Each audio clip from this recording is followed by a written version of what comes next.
Sufletul pe patru în ură și răutate, scriu acest versul pătate. În mes de noapte strig afară sufletul pustiu și-mi vorbește în șoapte.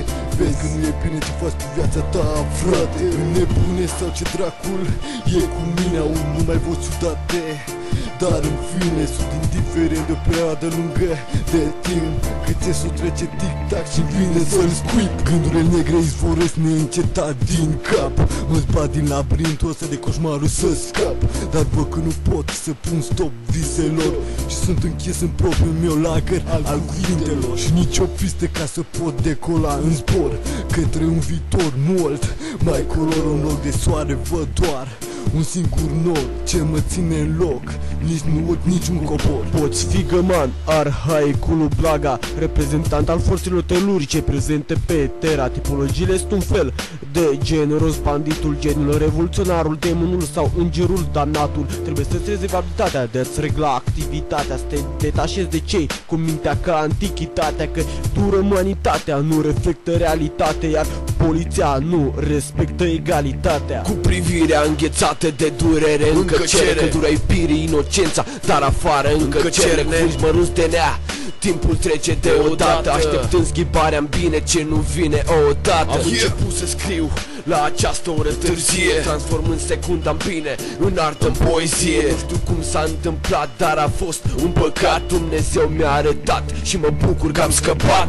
Nedumerit stau și mă întreb, oare dintre sutele de mii eu să fiu alesul? Doamne, ai un plan cu mine, unul măreț sper, fiindcă azi am învățat ce înseamnă putere de caracter. Nu mai pasă de nimeni, ci doar de familia mea, deși știu cât de mult o ard aiurea. Dacă merg înainte și ține minte că mult antrenament pot scoate diamante din cuvinte. Poți fi găman, arhaicul Blaga, reprezentant al forțelor telurice prezente pe Terra. Tipologiile sunt un fel de generos, banditul, geniul, revoluționarul, demonul sau îngerul damnatul. Trebuie să-ți rezervi abilitatea de a-ți regla activitatea, să te disperseze cei cu mintea ca antichitatea, că dură umanitatea nu reflectă realitatea, iar poliția nu respectă egalitatea. Am caracter vindicativ pentru mediul colectiv, iar pentru cei ce mă ascultă sunt difuzori informativ. Închid draci în mine prin fumul de tutun, îmi curăț sufletul cu iarbă, nu cu carne de tun.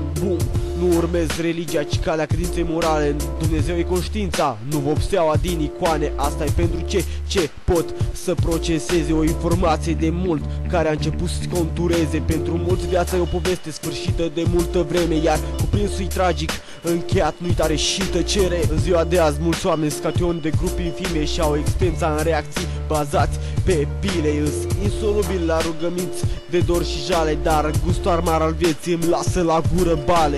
Pa, viață, mi-am dat seama după ultimul trip, moartea înseamnă retrăirea existenței într-un chin infinit. Poți fi găman, arhaicul Blaga, reprezentant al forțelor telurice prezente pe Terra. Tipologiile sunt un fel de generos, banditul, genul, revoluționarul, demonul sau îngerul damnatul. Trebuie să-ți rezervi abilitatea de a-ți regla activitatea, să te detașezi de cei cu mintea ca antichitatea, că-i dură umanitatea nu reflectă realitatea, iar poliția nu respectă egalitatea.